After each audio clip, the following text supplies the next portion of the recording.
Hi everyone, good afternoon, good morning, good evening, wherever you are from around the world. My name is Sven Wegner. I'm the founder and CEO of MainstageIncubator, and I welcome you to our webinar series, Better Together Against COVID.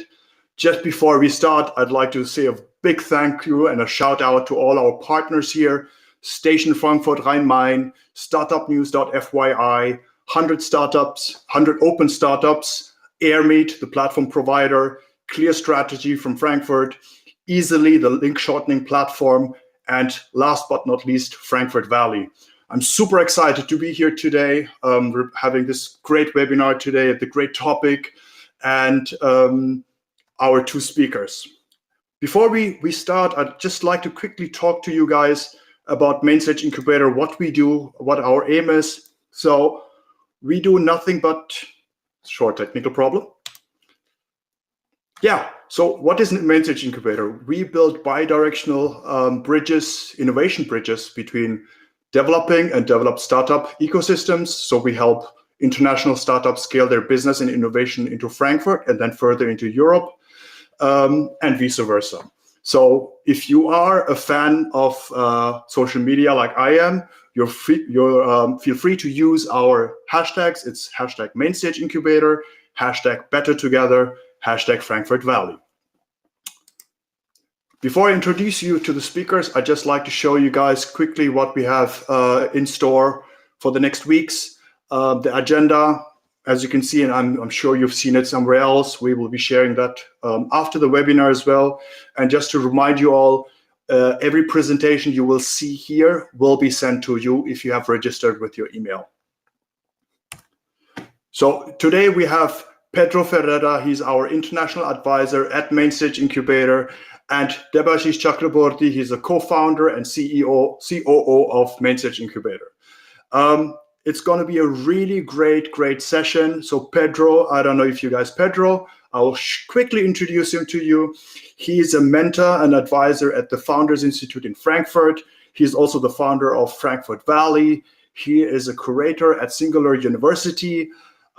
And I think it's best if you go check his LinkedIn because I don't have the time to go through everything. Quick facts about Debasis Chakraborty. He has been in the startup environment for the past 8 to 10 years. He also had his own startup, and MainstageIncubator is kind of his third startup. He's very well known in the industry. He's a mentor in multiple TBIs, but also some startups. But I will have our speakers introduce themselves later on. We have a surprise for you, so it'll be really cool if you could stay until the end of this webinar, and I'm 100% sure that you will not regret this. Over to Pedro. Enjoy. All right. So thank you, Sven, and thank you, Mainstage. I'm very happy to be here today with you. I'm just trying to show my presentation. Can you all see it? I hope so. Sven, can you confirm that you see it? Yes, we can see it, Pedro. Yeah. Okay, perfect. So let's start. As I was saying, thank you, Sven and Debasis, for inviting me to talk to you today. And yes, to everyone that is attending and listening to us. I'm going to talk to you about the topic that was just said about the state of the European, German, and Frankfurt startup ecosystem. So the agenda is to go through those topics, and in the end, I'm going to deep dive a bit just a bit about the coronavirus impacts and how we should tackle that. It's a topic that Debasis will also talk about. So a disclaimer that I want to do beforehand is that everything that you will see here, it's based on my personal point of view, but I'm not a policymaker, I'm not a city or state representative, and I'm also not an investor or a financial analyst. So what I am indeed, as Sven just said, I'm a startup enthusiast. I've been involved with a lot of startups and scale-ups for the past 10 years. Indeed, my first job was as a trainee into a very fast-scaled Paris startup. So I started in the Paris ecosystem. Then, as I'm Portuguese, I moved back to Lisbon, where I also work with some startups between Lisbon and Madrid. And since the last 9 years, I've been based in Frankfurt. So I've been working with different startups and different platforms that support entrepreneurship, diversity, and female entrepreneurship. So right now, I'm working with a project called Experience Plus, which is working to try to disrupt the media and the entertainment business. But at the same time, I've been trying to support, as Sven just said, Mainstage Incubator, Founders Institute, and Singularity University here in Frankfurt. Before we start, I would like to play a game with you to make this a bit more interactive. So the game is quite easy. It's a quiz, and I'm gonna make 4 questions, and for each question you will have 20 seconds to answer. And the platform that we will be using will select the winner. The winner is going to be the one with the most answers correct and that responded the fastest. So to do this game, I would like to invite you, just if you have a mobile phone with you or a tablet or eventually on your another tab, to go to slido.com and insert the code that it's written here, 38449. I'm going to wait just so that some players log in. I see that we already have 1 player. It would be really fun if all of you could try to log in. Those who can't, well, you can write the answers on AirMeet on the chat console.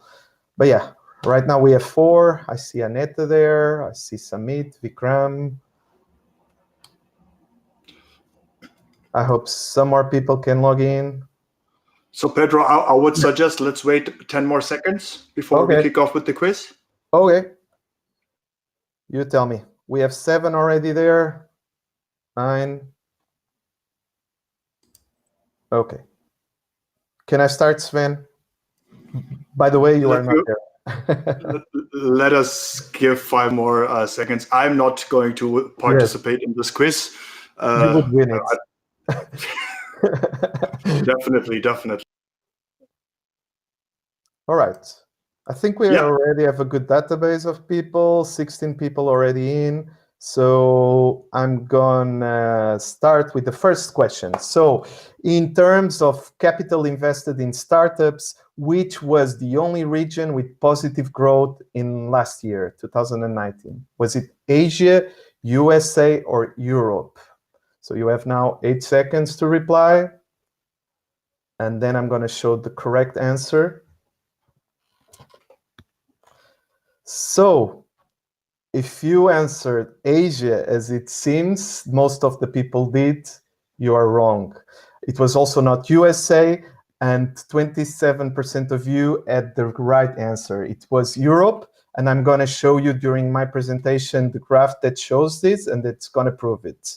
So let's go to the next question. So in terms of business industries, which one raised the most money in Europe in the past 5 years? Was it healthcare, mobility, prop tech, fintech, or travel? So you have 9 seconds now to answer to this. Think carefully. Which sector? All right, time is over. All right, so 33% of you thought it was healthcare. Indeed, it's not, it's fintech. So 67 were right. Let me show you. Next question. Although Frankfurt is known by the fintech hub, the fastest growing startup in the region and also in Europe is a prop tech company, a sleep tech product, an insurtech, a drone service, or a healthcare product. So you have Accommodeo, Emma, Clark, Wincopter, or Fitvia. Do your bet. All right, so those are the answers, and I'm gonna tell you that 10% of you are right. It was a sleep tech company, EMA. They sell online mattress, and this is the fastest growing startup, not only in our region, but also for the past 2 years in Europe. I was lucky to work there, by the way. So let's move to the final question, and maybe the winner will come from here. In terms of Frankfurt population, what's the percentage of people with a international or migrant background? So 1/4, 1/3, or half of it? Think carefully, Frankfurt, and the amount of population with a migrant or international background.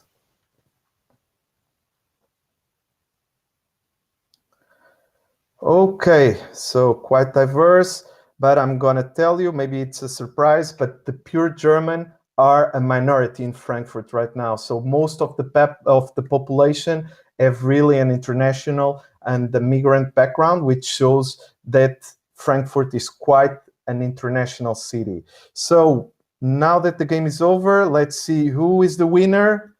Raja is the number one. Then we have Dharmik, Samit, Iteshi, and Nea. Congratulations, everyone. It seems that I hope you had fun. And I would like to invite Raja to have a talk because you seem to got the most of the answers correct. So now let's start the presentation now that we made this game. So let's start talking a bit about European landscape.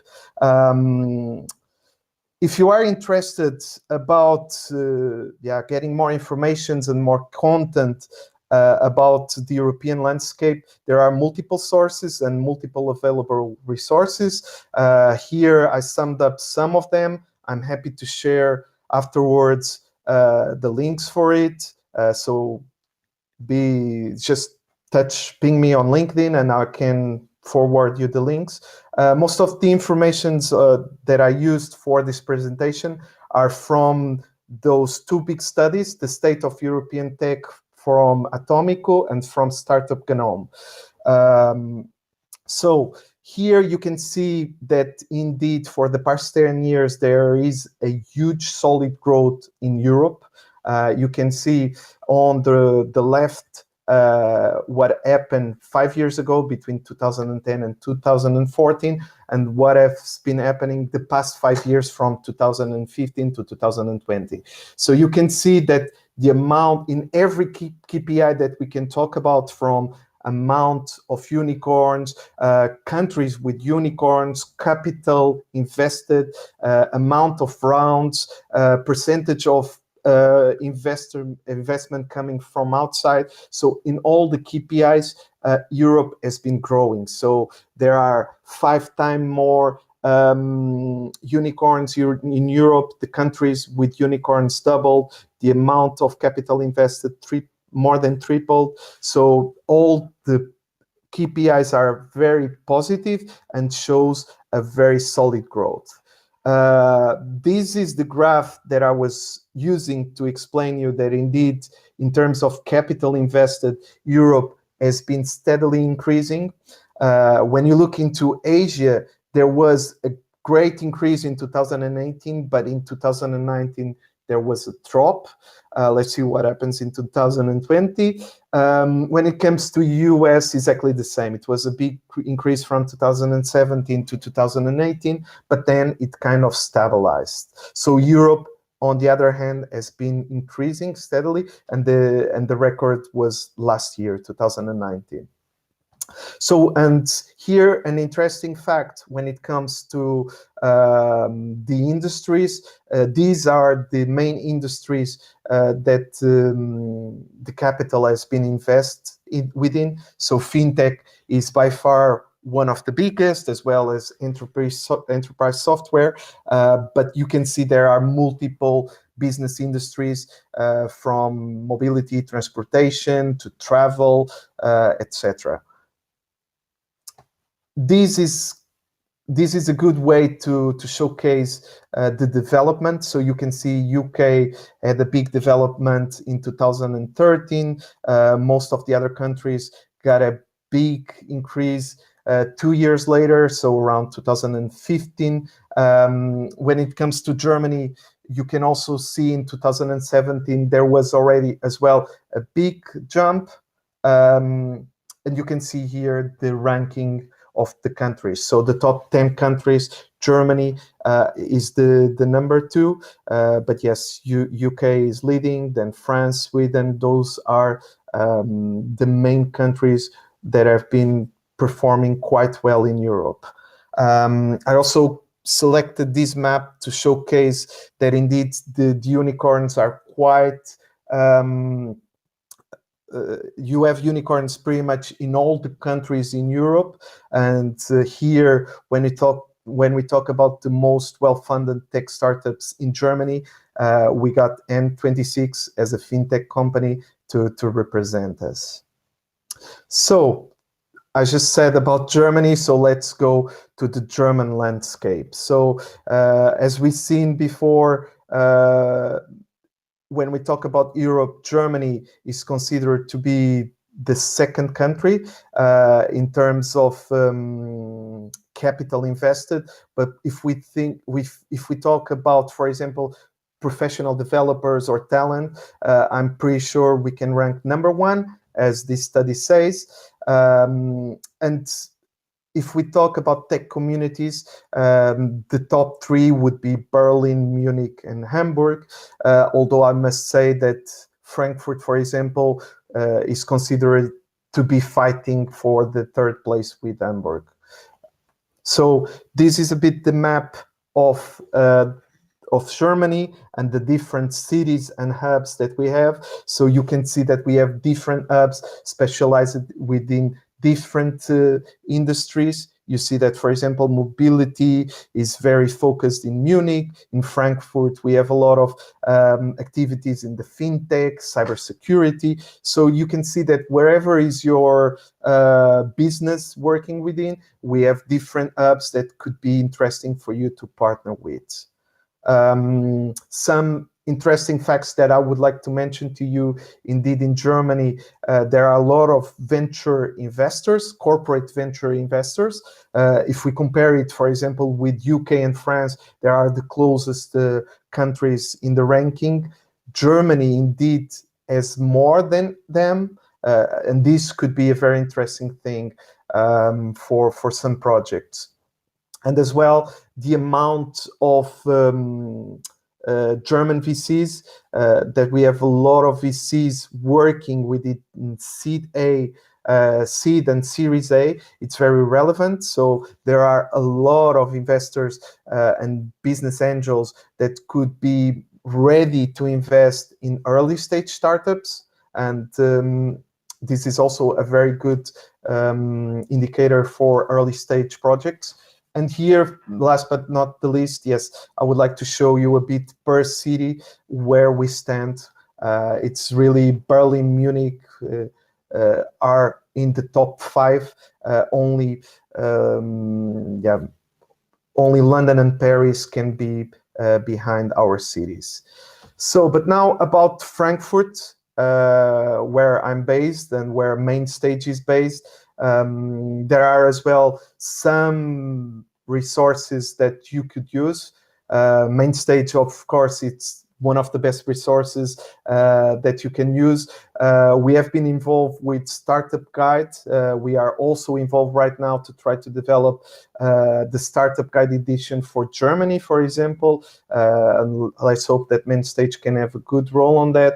You have Rheinmain VC, where you can check all of the indicators of the VCs in the region, Frankfurt Valley, that I just initiated. We try to share as much of information, news, events in English, but yes, as well, you have Station, Startup Radio, and other initiatives that support the entrepreneurship.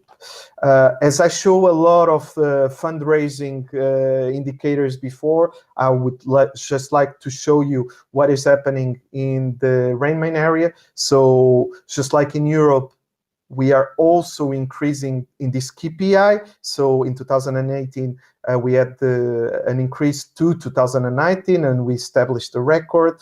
And when we take an analysis per quarter, this year we were having on the first quarter the best result ever. So the year was starting very well. So hopefully, let's see how 2020 ends up, because it was starting very well here in the region. So, but now about Frankfurt. Why Frankfurt? Why should you consider relocating to Frankfurt? Indeed, there are multiple things that I can talk to you about Frankfurt. I would say that right now it's a very early stage ecosystem when compared to ecosystems like Bangalore in India. It's very small. We have around right now 500 startups. Most of them are working in the fintech industry, but there are a lot of other hubs even inside the region for mobility, because we have one of the number one airport in the region and a lot of good connections. And we have as well a very interesting thing in the ecosystem, that we have a lot of universities, so more than 20. There are a great pool of talent to develop the project. So the pros of having a company here in Frankfurt is that you are in the center of Europe. The community is very engaged, as this is the financial center. The European Central Bank is here. Most of the international banks are also based here. We have some sort of a privilege of an abundance of resources, and this could be very useful for any startup that is based in Frankfurt. So just as a matter of curiosity, I would like to show you just some KPIs. So Frankfurt indeed represent 10% of the German products that are manufactured from here. And indeed, the regional gross product is even higher than some countries in Europe, like Croatia or Serbia or Iceland, as well in Africa, like Senegal, Tunisia, or in Latam, Uruguay, Panama, Costa Rica. So it's very interesting that the region can have a regional product higher than to so many countries. And as I said before, it's very well connected. For those who are more techy, these are also very interesting things. So in Frankfurt, we have more IT companies than in Silicon Valley or Bangalore, and we have as well the world's highest number of network providers worldwide. So it's one of the best peering platform. And yes, most of the companies, as said, are based here. Another question that was on the quiz was about the internationality, the environment in Frankfurt. So it's quite international. You may be interested to know that we have around 10,000 Indians really living in Frankfurt and working in Frankfurt, which makes India the biggest Asian community in Frankfurt. And during the past years, we have more than 150 companies that set up operation here. Just last week, or just like Tuesday, at Founders Institute, we were talking with the founder of Inoplexus, for example, which shared his story and really endorsed everyone to set up business here in Frankfurt. So I would really encourage you to look at this option. This was it about Frankfurt. Now let's move to the coronavirus impacts. And I will try to be short, because I know that Debasis will also cover some of these points. So this was something that we were not predicting, none of us, I guess, but it's a great test for everyone in Europe. So it's true that we will have less funding. It's true that it's going to be a very hard situation with the increase of unemployment, increase of insolvency. There are business sectors that obviously will be very impacted, like retail, airline, tourism, so more traditional ones. But on the other side, and this is a message that I want to share with you today, and this is something that I think Mainstage, we share this vision as well. it's a great opportunity right now, because with these challenges, you will have new opportunities and new needs. So all the digital transformation that can happen right now, you can build on that. So a reminder, and this one, it's a very fresh study from Startup Gnome. So during the last 2 recessions, there were indeed less money, but it was the time where more companies got funded. So half of the Fortune 500 companies were really created during recession times. And the last, just to give a number to you, 15 of the tech unicorns were funded during these years, 2007 and 2009. So here are some examples of companies that were launched during these bad times, the last crisis. You may know some of them, but going a bit further, 20 years or 50 years, you can see a lot of companies that were funded, and they are the ones generating the most money the last years. So for you to believe that the opportunities are out there. So here, just to show you, you can always look at the left or the right side of the thing. So 74% of the startups in Europe may think that this will impact them negatively, but on the other hand, 1/4 look at him as a positive impact for their business. And most of the startups are maintaining their operation and keeping their staff. So yes, look at these times as a test, but also you can always pivot your business towards adapting to the new reality. As I'm trying to convince you that Germany and Europe is a good place to set up your business or to scale to these markets, just to give you an example of some positives news that have been on the media. For example, Bloomberg just published an article saying that Germany could be a post-coronavirus winner. On the other hand, the European Commission is now launching a lot of initiatives for people to develop their solutions and having funds specifically to support those startups to fight the coronavirus with new solutions. So I would say that in a nutshell, although this is not what we dreamed of, we should take up the situation and adapt to it, and maybe see this as an opportunity. So my final notes, because the time is running, as an ecosystem builder, what I believe and what Mainstage believes as well is that we are doing this together. We are here for you. So we should work across borders to find solutions to support regional startup ecosystems in every domain. So this was my message for you today. You have my contacts. Feel free to reach out to me, and any questions, I'm here. Perfect. Thank you very much, Pedro. This was really, indeed, a really great presentation. Looking at all the insights, I think was very, very insightful. Before we move on to Debasis Chakraborty, is there anybody out here who has a question? So I can see that Aneta just asked a question, and the question is, how can MainstageIncubator support Indian founders and companies to utilize and expand on the German market? So I think if I may answer that, hey, Aneta, we heavily support Indian startups, not only Indian startups, but also international startups, to help them scale into Germany or Frankfurt, with customer acquisition being the biggest focus, but we also help with coaching and training, giving them all the elements to be successful before being put in front of a customer, which is actually to their advantage.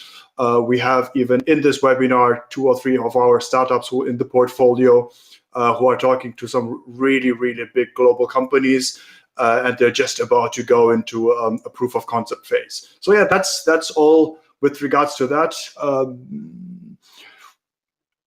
So I would say, Aneta, let's take this offline. Let's if you're in Frankfurt, let us maybe have some emails on that.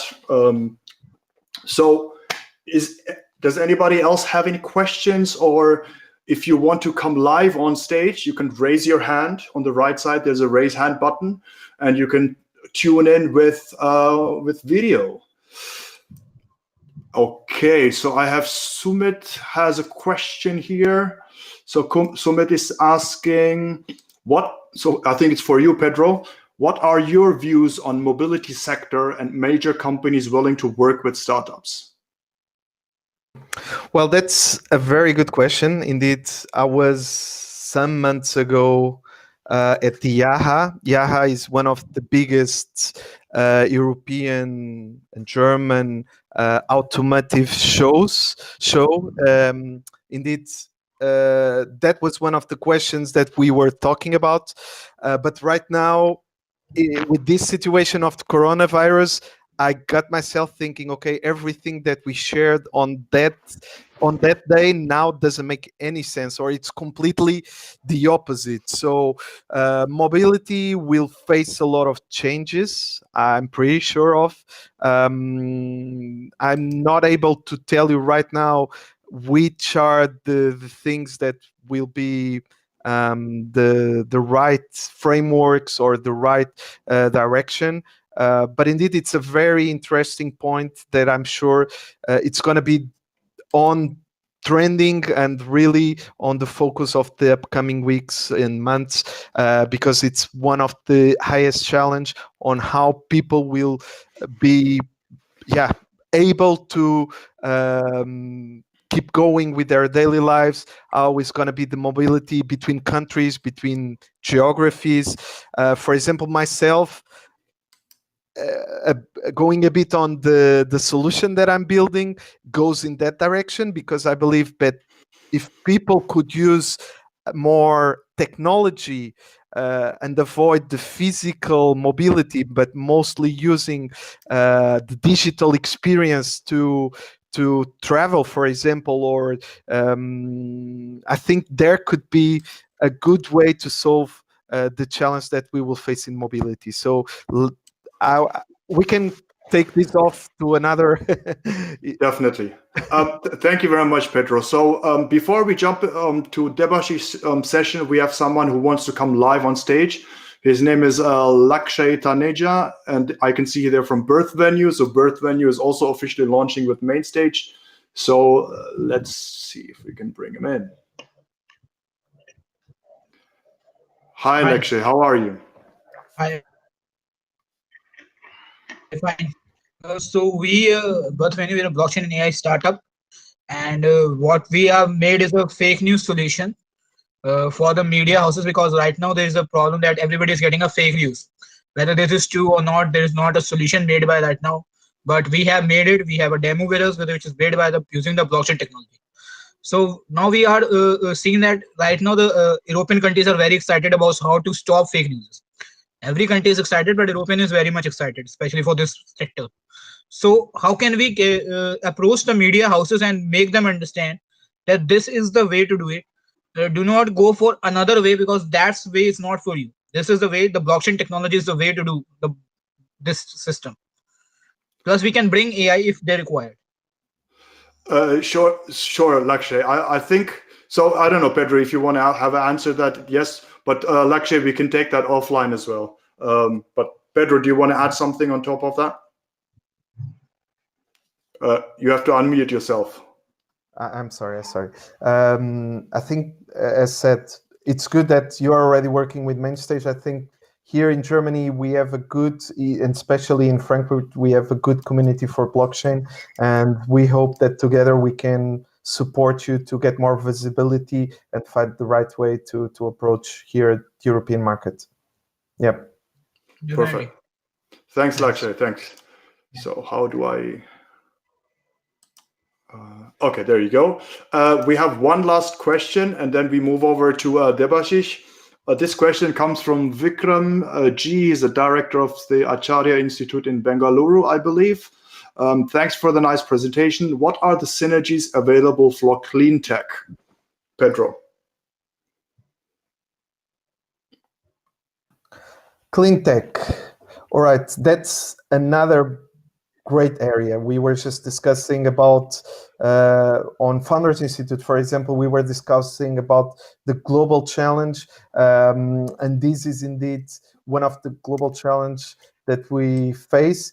And clean tech is an area that we have multiple initiatives here in Germany and in Europe. What Sven and myself are doing is to curate them and have a database of potential initiatives that are scouting international projects to onboard them either to Europe or to support them.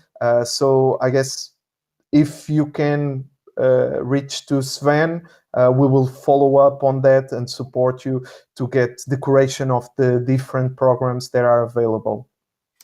Perfect. Thank you very much again, Pedro. Thanks for your time. It was really good to have you here. I hope you will stay with us for some more time. Yes. Moving forward, now that everyone has seen, again, thank you very much. Now that you all had an idea about the European startup ecosystem, the German one, let's now go back to India, to the roots of Debasis Chakraborty, but also I'm going to tell you guys a secret. I'm half Indian, half German as well. So now it's out there. Everybody knows. Debasis, over to you. Hey, thank you so much, Sven. And thank you so much, Pedro, for this fantastic presentation. Am I audible to everybody? Yes, sir. Sven, am I audible to everybody? Yes. All right. So hello and welcome. Welcome once more to this presentation of Better Together Against COVID.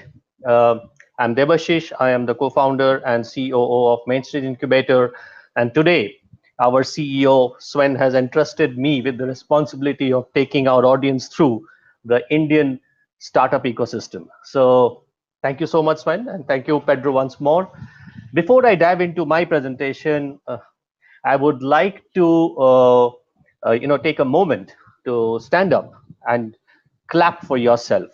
It's absolutely important that we all appreciate each other for what we have done in this last 30 days for ourselves, our country, our humanity.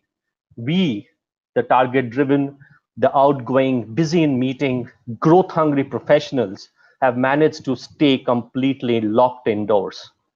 Imagine, could you have ever imagined this happening sometime in February, January, even last year for that matter? No. So we have saved the world by staying indoors. At least we have tried to do that. So with this note, what I would like to say is I have divided my presentation in two parts. One is the startup ecosystem before February 2020, and part two being the new normal. So a small disclaimer, there is a lot of data I will be sharing in this in my presentation.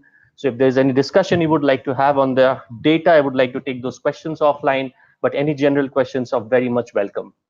So, but I would also open up the forum in the middle of the presentation to have any kind of questions. So here we dive into my presentation.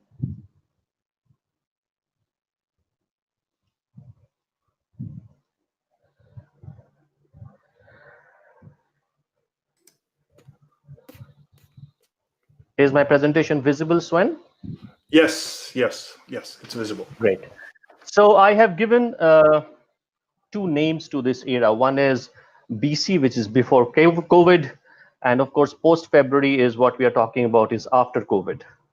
So before COVID was all about growth, all about glamour, all about running for funding, all about what you see in the next screen is all about our startups. Our startups at about 9,500 startups in the last 5 years.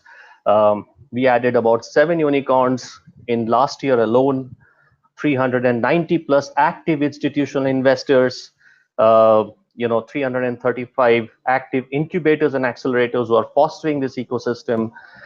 Our startup ecosystem created more than 60,000 direct jobs and about 130 to 160,000 indirect jobs. And this is an astronomical number.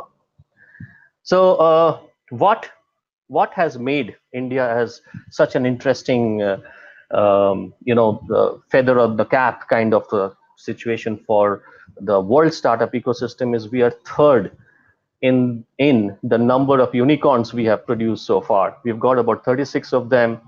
The average time in India, startup ecosystem, within our ecosystem, a startup takes 6 to 8 years to achieve the unicorn status and an average valuation of approximately about 3.2 billion. Well, there is a big difference between the first and the second, China and the US. Well, China, we all know it's a captive economy. US, yes, given if COVID wouldn't have been there in the next 4 years, we would have caught on to this number in terms of the number of unicorns. So the startups typically are, sector-wise breakup of the startups is very, very interesting for us to see. So we have got, on your right-hand side, you will see edutech, fintech, mobility, health tech, and automotive were growing at an average CAGR of approximately about 50%, little less than that, since 2014. The red circle is where things started getting clamped down during the COVID area. So automotive has taken a big hit. Medium growth between 35, less than 35%. HR, supply chain, real estate, food tech, retail tech, enterprise, and industrial manufacturing, and travel and hospitality were also growing at a fantastic rate of growth. Now, well, the orange and the red circles, I'm sure you understand what I'm talking about. They will revive, but as we progress in this presentation, I'll cover them as well. So what has led to this position? Today, in the ease of doing business, we are 63rd. We were 142 just about 5 years back, and there has been huge amount of systemic changes. There has huge amount of ecosystem support, and this has happened because of 5 key incidents or events which has happened, or clusters which has got developed. One is the startup clusters in India. They have developed very interestingly. There is also an increasing ever a width and depth in each of those sectors. India has its own digital platform, and this is very, very interesting. We also have a robust pipeline of what we call as unicorns, soon to be unicorns, and of course the concept of build in India and sell globally. So when we are talking of emergence of the startup hubs, of course, Bangalore dominated the scene for the best part of the years and is still dominating. Delhi and Mumbai are catching on, but these 3 cities put together dominates literally 42 to 45% of our startup ecosystem. But interestingly, what has happened is, look at your right, and you will see that Hyderabad, Pune, Chennai, Ahmedabad, Jaipur, Kolkata, Kochi, Trivandrum, Kanpur, Chandigarh, Coimbatore, to name a few, have actually been growing in the number of startups getting added at above more than 50% CAGR. So these clusters are also evolving very fast. These clusters are solving pertinent problems, and these clusters are moving with the help of the state machinery, with the help of the private machinery. They are also catching up very, very fast. So when we say ever increasing width and depth, so we have divided typically into 3 parts. One is a mature sector, one are the emerging sector, and is the nascent sector. So the mature sectors are fintech, health tech, enterprise tech, retail tech. The emerging sectors are edutech. Well, actually, this is really emerging now. We have supply chain, we have mobility, we have travel hospitality. We had travel hospitality, and nascent sectors being industrial manufacturing, gaming, agri-tech, and media. So what has happened, if you look on your left hand side, you will see fintech. We are talking of financial inclusion. We are trying to bring in reduce as much of cash and bring in digital currency. I'm not talking Bitcoin, but basically digitally managing currency. We are talking of lending, we are talking about insurance, we are talking of wealth management. And fintech has very strong play in each of the other 3 sectors. We are talking of enterprise tech, health tech, and retail tech. So what is our Indian digital platform? So Indian digital platform, everybody would have heard of Aadhaar, but that's typically what our Indian digital platform is all about. So it is it has got 4 initiatives. One is a presence-less layer, one is a paperless layer, cashless layer, and a consent layer. A presence-less layer basically is an universal biometric system. A paperless layer where digital records are stored of every citizen. Imagine doing that for 1.3 billion people. Cashless layer is our UPI system, which is opening up APIs and opportunities and giving a platform to multiple fintech companies to build solutions on top of that. Consent layer is partly about eKYC and of course securely how do you manage that data. So on your left hand side you see some fantastic numbers. So the India stack numbers that India has issued more than 1.06 billion, that's with a B, Aadhaars in the last 6 years. And Aadhaars, and for our international audience, Aadhaar is the social security unique number being issued for every citizens of India. 2.98 billion Aadhaar authentications. So every Aadhaar needs 2 to 3 kinds of authentications. So 2.98 billion kind of data which has been generated and authentications done. About 340 million Aadhaar linked bank account details, 150 million eKYC is done in 3 years. These are numbers. I mean, each of these numbers is probably one country in the world. So this is the kind of numbers which we have been able to achieve so far. So the fourth one is about the robust pipeline of unicorns. We still have about 34 plus unicorns. The unicorns which are in the travel space may take a hit. We have seen a 3x growth in the funding of more than 50 million and 6x growth of funding between 100 to 500 million. Some of the notable names, most of the Indians would know these names. So for our international audience, Lending Card is a lending platform. Zoom Car is a self-drive platform. Nykaa is a beauty platform for buying beauty products. These are all going to be unicorns. So Grofar is a grocery delivery platform. CarTrade is second-hand car trading platform. LiveSpace typically digitizes empty flats, new apartments, and gives you virtual interior solutions and gets that made. CureFit is a wellness come food kind of a platform which has been founded by the ex-Myntra founders. Practo is a holistic solution for patients. Daily Hunt is news. So the last, which is very, very important and one of the most starking revelations in my research when I did this was only 21% of our Indian startups are primarily focusing for the global market, which is actually quite sad. We have been trying to emulate the Israeli model of startups producing in India and selling and typically opening up for the global market. And this is exactly why Mainstage was founded, is we wanted to catch at the startups early and give them the global perspective. And if you see on the world platform, well, most of our 21% of our startups are focusing to the US, to the American land. Only 15% is Europe, which is actually a huge opportunity for our Indian startups to start scaling up in that landmass. I'm not talking about Australia, Africa. These are very small, unexplored markets, but they also, offer promise. So this was all the nice and good and the growth things of the past. Now, what's in store after COVID? So this is something which comes out very interesting. So we have 3 impact scenarios. So COVID is definitely impacting us very badly. So one of the first impact scenarios, which is probably the best impact scenario, is where India quickly retracts from COVID by end April, May kind of thing, and the economy bounces back at 5.3 to 5.7%. The chances seem to be pretty remote for that. Okay. By the way, I forgot to give you guys a break. Any questions? I'm not able to see that on my screen. Sven, any questions which I can take now?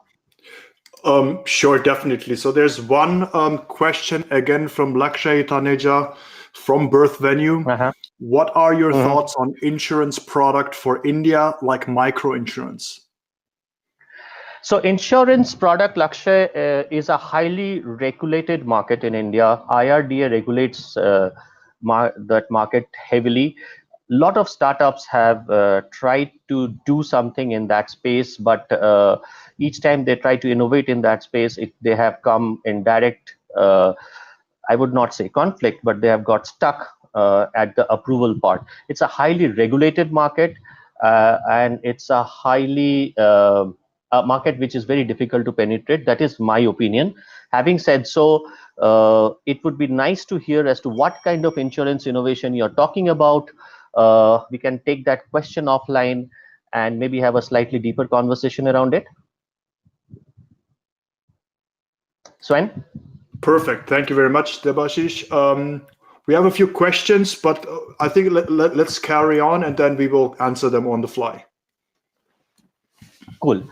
So the second scenario, which seems to be more plausible, is, and at least that's what the numbers are looking at, is India controls COVID, but the world goes into recession.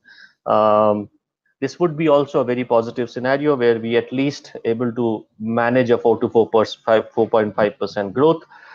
The worst scenario is where COVID and recession both hit India very bad.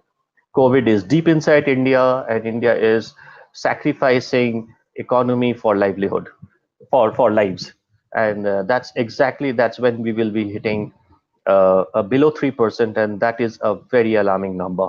So let's hope that we are at least on the second path where we are able to scrape through this problem. A sectoral impact, well, there are many detailed reports across the world about how every sector will get impacted. What I have done is I have put my view on how the sectoral impact will happen. Typically, I expect that high impact will be around automobile, auto component, aviation, tourism is a no-brainer, retail, non-essential, hospitality, of course. Petrochemical, we are all reading, and whoever is having petrochemical shares is actually having sleepless nights. So definitely these 4-5 sectors will be hit very bad. BFSI was already being hit because of lack of liquidity in the system, trust being a very big issue. Is also being hit very bad because business is not happening, so there is hardly any role of working capital, so that will be hit hard. Metal and mining, I have put it here, it could have been in medium impact, but metal and mining will also be hit primarily because there is no real estate construction happening as of now. We still hope to see that the infrastructure construction should bounce back as fast as possible. That will give some respite to our core metal growth. MSME has been hit extremely bad. Most of the largest employer in the world, medium and small medium enterprises, these are the guys who have been hit because not only because of lack of projects or lack of orders, but also because of the lack of labor. In fact, we Mainstage have also was interacting with one of the MSMEs who have also got very badly hit. Petrol, of course, and diesel, if there is nobody driving in and may not drive going forward, so petrol and diesel will be hit. Lost transport, logistic, of course. Apparel, typically the cheap cost apparel will bounce back. India heads into festive season starting October, so we are hoping that that sector will start bouncing back. Textiles, specialized textiles will bounce back. See, another very interesting thing which we would like to point out is that the balance of trade between India and China is heavily skewed towards China. Typically, what we export to China is 1/3, if not maybe half, of what we import from China, textiles being one of the big ones. So India will have to improvise on producing that textile in India because the demand will always be there. Construction, of course, definitely infra projects. E-commerce, non-essentials will not be stopped for a very long time. We hope to see rebounds of Amazon and Flipkart starting to deliver. And of course, the growth industries which has not got impacted are the non-essentials, education and skilling. But education and skilling is just not a Zoom call or a Google Hangout call anymore. There has to be a lot of innovation. lot of creativity in the way you engage people. Just look at yourself. You are sitting on a seat for the last 1.5 hours, and you would like to get up and move around. So compare, concentrating yourself on one screen for a long period of time is very, very difficult. So education and skilling will still need to rise up to the occasion with innovation. Insurance, of course, when there is so much of uncertainty around this, personal insurance, business insurance takes a lot of lot of growth. Food agri, LPG, because of we are all staying indoors, we are cooking at home. Pharma drugs will see a huge amount of push. Telecom, without telecom we wouldn't be having this this webinar at all. So yes, so the ones on the right hand side, the startups who are remotely close to these zones or these sectors can start aligning themselves to these, and they will see some numbers. So what is it? So we are talking about embracing the new normal. We are talking about these 7 things which is going to be ruling the next future of ours. So localization and regionalization would be very, very, very, very important. We would like to produce locally and sell locally, so that our dependence on extensive supply chain is less. Today, what we used to create as a supply chain model of extensive multi-vehicle, multi-route transporting of goods may just see a different way of doing business. Digital got a push. I think we are all experiencing it. So the third thing is very important. This is mainly driven towards startups. Cash is the king.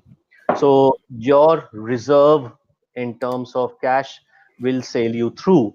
If you are a burn business, you will have trouble. If you are a rotation business, you will have trouble. So cash, and this is like going back to basics anyway. So the fourth point about variable cost model, we are talking of employee variable cost, rent variable cost, anything which does not need a fixed cost should be moved to variable cost.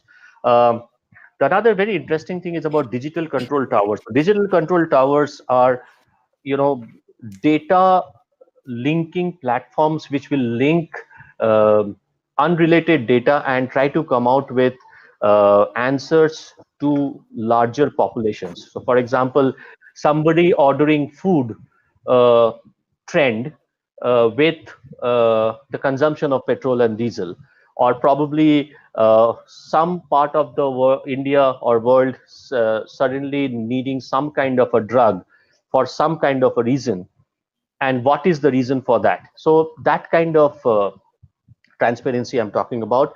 Of course, building agility, it's a no-brainer. Everybody has to keep themselves on their toes on this. So this is especially yeah. So before we move on to this, so we have 3 questions here. Would you like to answer them quickly? Absolutely, please.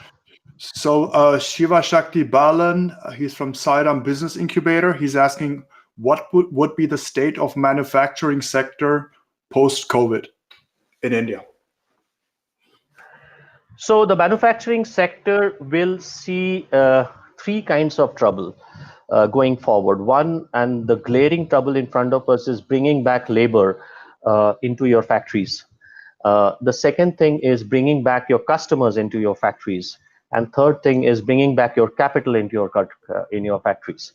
So manufacturing sector will take a little longer time, because each of these factors will need to get ironed out one after the other. So you have to give it 6 months to see some kind of recovery. Perfect. Thank you very much, Debasis. Then the second question is from Rahul Singh, our friend from KPMG. So the industry is impacted minus cybersecurity ? So is cybersecurity impacted as well? That's what he's asking, I think. So when I am talking about digital push, cybersecurity has just been given that quantum push upwards. So anything which is happening digital will have to be secure. So you must have heard, we all have heard about the problems which happened with Zoom, and people and any platform which is not securing themselves will fall out of the favor, because there will be a problem of plenty. in terms of platforms, communication, and digital solutions in this world. Perfect. Thank you very much. So digital push. Yeah. Perfect. Then Yes, we have Nagesh Sethi from IIoT JLU Technologies. His question is, would AC or after Corona give way for Industry 4.0 implementation in manufacturing industries? I think you covered that just now, right? Yes, absolutely. So digital push means, I will cover that going forward as well. Digital push means IoT, we are talking about computer vision, we are talking about giving as many more tools to the human being to make their business more and more secure. Yes, Industry 4.0 is already in play. Perfect. Thank you very much. I'm going to mute myself. Let's carry on. Cool. So thank you, Sven, and thank you everybody for the questions. So just another few slides. This slide is mainly meant for our startup founders. Is how do you survive yourself in this turbulent times? So I have broken this up into 4 parts. One is employee, then we talk about business, we talk about customers, and then we talk about money. So when we talk about employees, and those are I have covered that first because those are the first people who face the brunt of a fall in business. And typically, as a founder, you should be in constant communication. Use this empty time or use this free time as for upskilling or reskilling your people, product enhancement, a pet project concept for the startups, for the employees of your company who will. So the pet projects typically needs to be aligned to the vision of the company. The 5th point is very interesting. You can give heavier than normal incentives for startups who are coming up, for companies who are, for your employees who are coming up with interesting ideas or initiatives around revenue generation, but definitely work and hustle more because you are at home. See, something which I strongly recommend, but I leave this complete to you to decide, is please do not retrench, because you will reopen, you will open up today or tomorrow, and that's when you start looking out for again your trained employees, and that's when you'll be ready to scale. And because you have to cover a lot of lost ground, getting new employees, training them, bringing them back to a stage of performance will take you a really long time. So better to keep your employees who are already with you. A little bit of wrong reputation gets attached if you fire your employees. Hire and fire is still not an Indian culture, unfortunately, or fortunately, whatever that is. Definitely renegotiate salary payouts, but please do not cut salaries. Another thing is please initiate and push your employees to take some kind of a health insurance unless you're already covering them, because any kind of health problems will drain them out further financially. So when we are talking customer, increase your outreach drastically, leave no stones unturned, use social media aggressively. I would like to tell you that's learned from Sven how to acquire B2B customers on the social media platform. That's a secret I'm giving out today, but it's amazing, and you should explore as much as possible to increase your outreach. Give it a solution-driven approach. Go deeper with your existing customer. Take non-core projects if required, and please negotiate payment cycles. At least a running project is better than a closed one. So I would say these are the points which one should look for in customers. For business, pivot or align, very, very important. Your vision, your dream doesn't go anywhere, but you got to survive to realize your dream or your vision. Redefine your core. Trash all good to have projects. Renegotiate all the all the contracts, rent, services, and non-essential deals, anything for that matter. Try to build more partnerships on revenue share, because that would be a win-win situation for all of you. Money, very important. Of course, conserve cash. One thing very important is you will see, especially in the Indian scenario, your creditors will run away. So you have to ensure that you collect all your outstandings. Very, very important. With a little money which you might have had in hand, just open an FD. At least some of your expenses will be paid off. defer most of your payments, accept salaries. You can stagger your salaries. So, but lastly, I would like to tell you that, believe in yourself. Maintain that belief. Your strength of the belief should be as strong as the day you started it, because this is the time when that comes into play more than anything else. So some of the tips for the founders. So one's very important, physical health, very important, but please take care of your mental health. Very, very, very, very, very, very, very critical. Defensive, don't be defensive, stay on the front foot, try to get as much projects as possible, be positive. I would recommend talk to a few failed customers, because that gives you a very good perspective as for business during turbulent times. Stay in direct communication with your stakeholders, volunteer as much as possible. And another interesting thing is talk to the older people. They are the people who have successfully dealt with some of the bigger crises in their lives. So they might give you some very interesting perspective. Conserve personal cash, very, very critical. That is also important. So top 9 startup trends in the 2020. I see that the touchless, contactless, or the remote interfaces and interactions is just going to hit the roof, or probably break the roof and move upwards.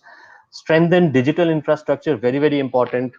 IoT and big data will start becoming very critical. We have been already talking to multiple startups working on projects in making smart street lamps that may just become a reality. Smart cities will start becoming a reality. Say AI-enabled drug development process, that is also going to is already happening, and it's going to strengthen further. Medicine, I don't need to talk about much. Online shopping, everybody has experienced. Rise of the reliance on the robots will increase. More events on digital space like we are having today, and interestingly, rise on esports. That is going to be, I see as the biggest trend in the next in 2020. Consumer trends, time-tested brands will shine, because we actually are having a huge trust deficit on our very existence right now. We don't know, what's going to happen tomorrow. There is absolutely no surety of what's going to come to us. So, but time-tested brands are definitely going to be there. DIY is going to gain grounds, like self-baking, woodwork, making some wood work, learning to sing and stuff like that. Comfort in digital offerings, flexible work arrangement, and of course, safety wins over privacy. This is a very pertinent question. So where do you sacrifice your privacy for to get safe? Sven, you have something to talk? Yeah. Yes, I do. Well, I don't have something to talk about. I think our attendees would, they've been busy posting questions. I think we have another question from Rahul. I think I'm going to skip that and give somebody else a chance. Sorry for that, Rahul. Neha, right. And I'm sorry for pronouncing this. Neha Kazanchi, she is a freelance photographer. She's asking, do you think the medical diagnosis sector is going to increase with people looking to be more safe? Could you share your views on the seed investment in the sector, and if Mainstage can help with this?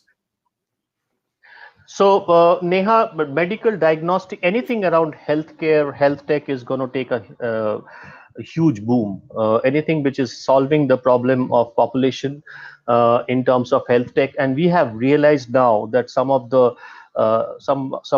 world's best countries in health tech have actually collapsed like a pack of cards. So there is really need to be a rethinking about the healthcare strategies around population, because this kind of pandemic will keep on recurring as climate changing. Yes, we can help you with connecting you with the right kind of stakeholders if you have an interesting idea around health tech. Perfect. Thank you very much. Does that answer the question? I think so. Yes, I think so. Then we have just a remark from Varat Krishna. He's a co-founder and MD of 100 Open Startups and happened to be one of our advisors as well and partners. So he's asking or mentioning at Debasis, please add also collaborate to co-create the future. I think that was one point as a tip towards a startup, I think. And like Pedro mentioned earlier as well, let's collaborate. And I think spot on, right? Absolutely, absolutely. Varad, thank you so much for your feedback. Collaborate and co-create is what, in fact, Mainstage is all about. Well, I did not add that in my presentation, as in mention it in my presentation, but most of it is about collaboration and co-creation. When we are talking of sectors, increasing their width and depth, we are all encroaching into each other's zone, and that's where we collaborate. Yeah, of course. Thank you so much, Varad. Understood. Perfect. Thanks. Then a last question, and then you can move on. So Rahul Singh again, he's saying, any thoughts on the recent Geo Facebook deal? Maybe you can share your personal opinion on that. I think it's a fantastic, it's a strategic deal. Especially everything what US does on India now will be directed against its biggest competitor, China. So it's more strategic than anybody what might say. They would like to start increasing, especially seeing. I'm sure we are all graduates of the WhatsApp University, and we all know that the number of Chinese investments into Indian companies. I'm sure the US guys have realized their mistake and would like to pull up their socks around it. Good for us. Perfect. Thank you very much. I'm going to mute my. Yeah. So interestingly, work from home is just not work from home and looking out of the window and looking into your screen. I will not explain this further, but you can actually see the kind of ripple effect if it has on multiple industries which is associated to work from home. So I'll just take one of them, which is eating at home. So we are talking about takeaway and home cooking. We are talking about delivery services and food delivery services. Along with that, we are talking about touchless payment, which is e-payments. Now, just going to the first one, work from home. If you see, go to the last column, we are talking about painting, carpentry, desks, and printers. So interestingly, BCG has come out with this this grid, which actually gives us what are the industries work from home is impacting positively and which are the industries it is impacting negatively. Very, very interesting. Look at travel. As usual, it is hit very, very bad, except local tourism. So you might want to go around local. So when we talked about previously in my previous slide, we talked about localization and regionalization. I think we will start moving in that direction as well. So the few thoughts I want to leave you with. So in the new normal, how do you think returning to work will be? Say tomorrow the world opens up. How do you think you will go back to work? You start from home. Would you get into a crowded bus or a crowded metro or a crowded train? Would you sit in a crowded workplace? Would you get into a meeting room which has more than 3 people? How far will you keep yourself away from your colleague? So this is as an employee, I'm saying. I'm talking when we just inflate this problem at a government level. When they want to start up the machinery, how do they do it? While guidelines are being placed about social distancing, the world has not been designed for social distancing. So the question always remains is about how are we planning to return to work? The second thing is about sales, and I think Sven can identify with that more when we are talking about customer engagement at a B2B space. What we used to do is buy a ticket, go to the client's location, sit with him, thrash out the problem, come out with a PO in hand. Will we be able to do that again? Or if we are able to do it, how will we be able to do? Because it involves travel. Travel involves sitting with your co-passenger in a plane. Remember, we are in a social distancing scenario. How private is privacy anymore? At what stage or what state do you stop being private? Initially, traveling, your own health data was private. If you release that in the public domain, that's breach of privacy. Now what? Now what are we talking about? So we have to redefine how private is privacy going to be. Last but not the least, namaste. That's the new normal now. Thank you so much. Wow, thank you very much. Thank you, Debasis. And I really like this because, just today, after 1.5 weeks of or even no, 3 weeks of quarantine, I went out just to the office, and you have this behavior that you meet someone and you just go like this. But if you think about it, in India, this is for hundreds and thousands of years, you do namaste, which is perfect. It's contactless. Anyway, thank you very much, Debasis, for giving us really great insights about about the startup ecosystem in India. I think it was very interesting to see some of the even the government project like digital Aadhaar cards. I know we spoke about this offline someday, and you told me that the amount of data going in there daily, that's crazy. If I think about my tax filing, I'm already worried, because you don't want to know how we do this in Germany. And I think our German friends in the webinar can confirm this. Yes, before we come to closure, any questions? Does anybody want to come on stage and ask a question? So I can see that.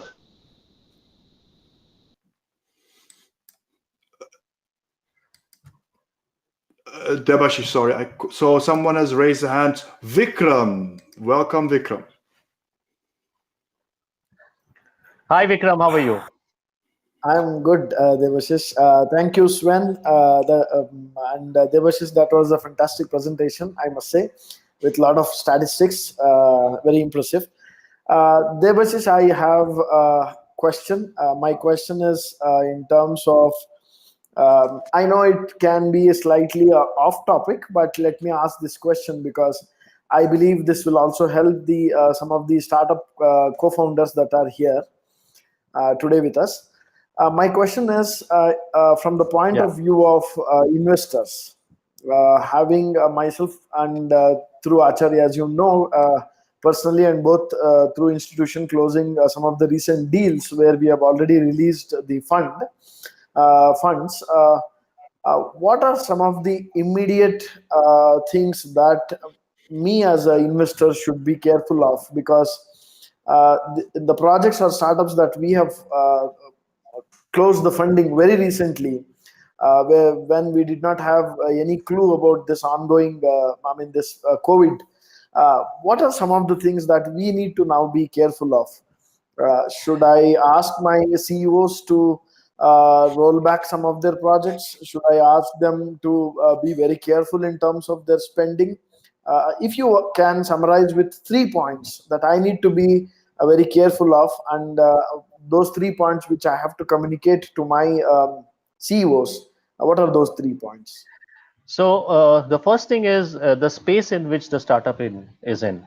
If your startup is in the edutech space, please go all hammer and tong, because that's where the future lies, and try to innovate on that space. So depending on the space, so if the space is aligning to what the future is talking about, please push as much as possible with support. The second thing is, if you have already disbursed funds in startups which are struggling, which will be struggling, which you foresee will be struggling, a good idea is to have a very open and frank conversation and brainstorm on aligning themselves to the new normal. Anybody who is not aligning themselves to the new normal will face trouble, and cash will be lost. So there could be a reason where there could be a point where you might want to just hit a pause button and redefine the existence of the company, or the very core thought process of the company. That would be very, very important. The third thing, Vikram, I think very, very critical is anybody and everybody has to go aggressive without spending money, which is a catch-22 situation again. So you cannot end up spending so much of money, but at the same time, you can also be very aggressive in acquiring customers. So I think these are the 3 key points which I would tell the investor to talk to the CEOs about. I think the second point is very, very important, because aligning to the new norm is not a choice, it's a compulsion. Right. Does that answer your question, Vikram? Yes, exactly. One small request to both Sven and Debasis. If possible, if you guys can arrange a very short masterclass kind of thing for specifically for investors, where we can discuss a lot of things, BC and AC, as Debasis said. It will be really nice, and I would be very much interested to participate in that particular discussion. That's my request. Absolutely, Vikram. I mean, you are on our mentor board. Your wish is our command. Definitely. And if I may just add, Vikram, so a lot of startups are saying, hey, we're in lockdown situation, it's COVID-19, we can't do a lot. And I always say, hey guys, take this as your opportunity to sit down, because you're not wasting time for commuting to work and back. Take time to reflect back on your processes, maybe analyze the last year, what you have done so far. Check out all those old leads, maybe who didn't come back because they were so busy. Do that, or just do double the amount you would do before. And this is how we, Debasis, Pedro, and we do this, because we're not commuting. We're here the whole time, but from morning 8 until 9 p.m. at night. We go through everything, reflect ourselves, brainstorm on new ideas, and just create an action plan and execute. I always say execute, execute, execute. That's maybe another advice from me towards the startups, and maybe it kind of relates to your question as well. Fantastic. Perfect. I also believe that this is a good opportunity for investors to pick up some of the very potential startups and really support them. So maybe we can discuss all these things during our next session. Definitely. Yes, definitely. Thank you, Vikram. Yeah. We've got 2 more people who raised the hand. Thank you very much, guys. Thank you. So let's see. So next up, we have Ashok. He's the managing partner of Startup 360.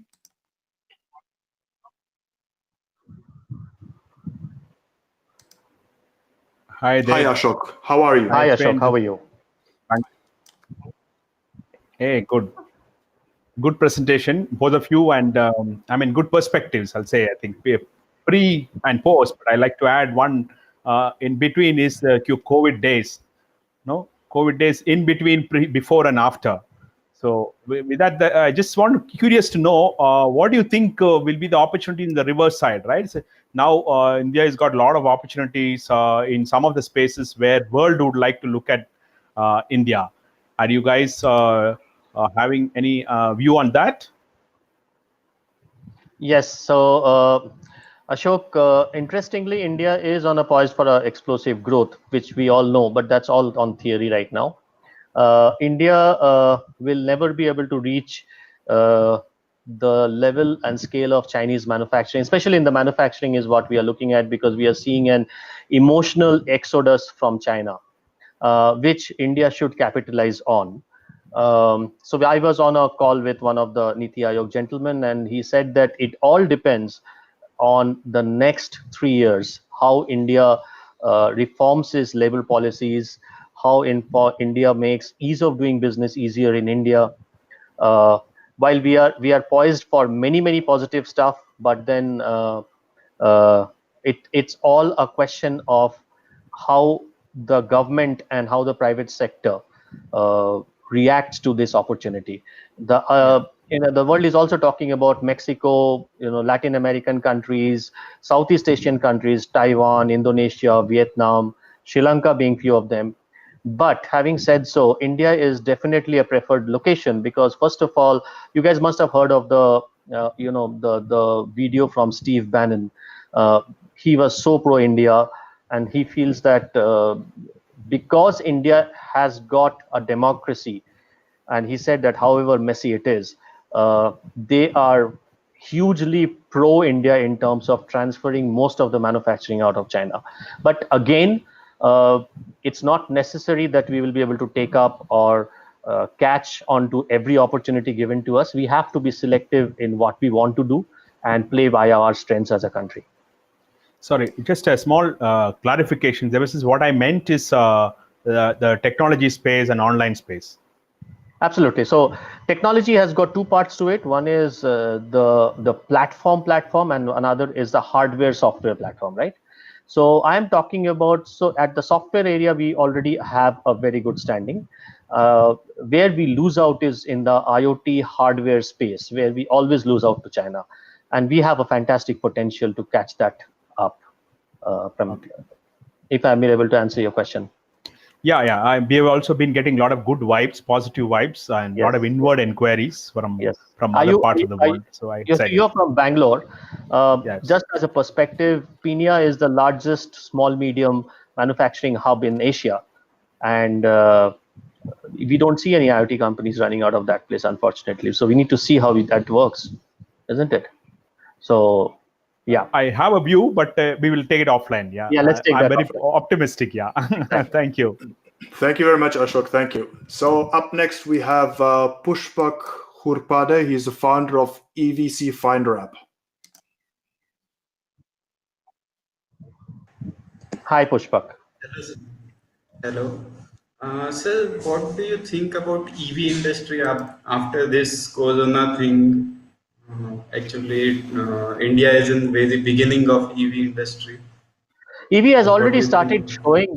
EV has started showing growth, and it will show growth. There is a huge government push on EV. We work very closely with the director of National Highway for Electric Vehicles. We have got some very interesting insights into the way the government is pushing this initiative. So we see an explosive growth in the electric vehicle space. And maybe just to add, Pushpak, in this webinar, there is a founder. His name is Sumit Thakur. After this session, I think you should sit with him on a table. He's also operating in the autonomous driving space. So I think you should have a chat with Sumit as well. He's in this webinar. Perfect. Thanks. Thank you. Thanks for coming. Perfect. So who else is here? So we have one question from Deb Gupta, Digital Ad Ops and Product Marketing Pro. Hi, Debashish. Sorry if I've missed this. I joined late. What would be the strategies for a new startup post-COVID, say in the food restaurant space? Food and restaurant space. Interesting. Try to dominate your business online. That would be most important. Experience in restaurant space, walk-ins is already taking a big hit and continue to take a big hit because we are still not getting that comfort of sitting with mass group of people in a particular place. So please plan anything what you do in the food tech space with a cloud kitchen and home delivery options. Perfect. Thank you very much, Debashish. So I think nobody has yet raised their hands or asked the questions. Before everybody leaves, I'm now going to share my screen, and I promised everyone here a surprise. Okay, can everyone see my screen? Perfect, Sumit. Perfect. So Mushtaq also wants to share something. Mushtaq, have you asked the question? We could not see a question, sorry. So I would suggest after this session, don't exit. We have networking tables, virtual tables where you can sit on, and then we can maybe have a post discussion. So, okay, too bad we don't have drum rolls here, but that's okay.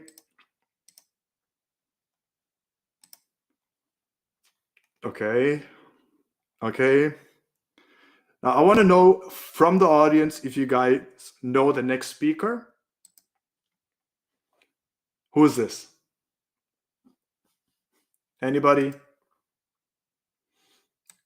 Yeah. Sumit, you're cheating. Are you cheating, Sumit? Okay. Aneta, no way. So Aneta knows him. Very good. Okay, guys, I'm going to crack the suspense. So we are going to have in May a session with Dan Ram. His full name is Daniel Ramamurthy. He's a serial entrepreneur. He is an MC in one of the biggest startup conferences globally. If you guys know Bits and Pretzels, he was there last year hosting Jessica Alba and Barack Obama as well. He is also a startup coach, and he has agreed to do a workshop with us on the 14th of May. So make sure you register. We are going to send some social media posts regarding that today. So make sure you join. I thought it would be a nice surprise.